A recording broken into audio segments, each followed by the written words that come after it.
If there's a feeling of stuckness present in you, it's likely because you're not willing to look at what's underneath the emotional pain that you feel. This is an insight I had recently.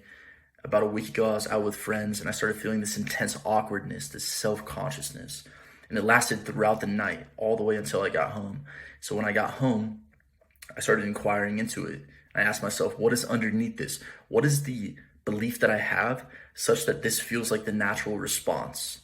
And what I found was there was this feeling of somehow being wrong, that there was something wrong with me, that I was weird, that I was outcast, that I was different.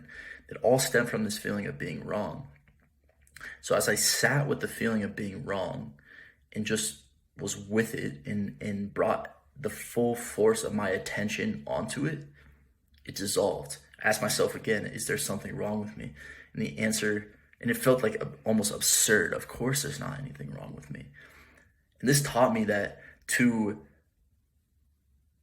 actually provide enough spaciousness and contemplation and inquiry into what's underneath our emotional states is the one thing that is required to actually dissolve these beliefs, these limiting beliefs that we have about ourselves.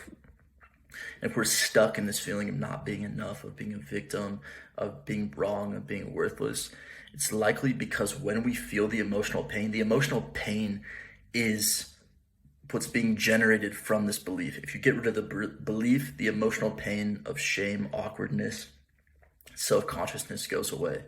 And so to feel less awkward, to feel less self-conscious requires that we consistently bring greater degrees of self-inquiry and contemplation to what's underneath the pain, to find out what that attachment is.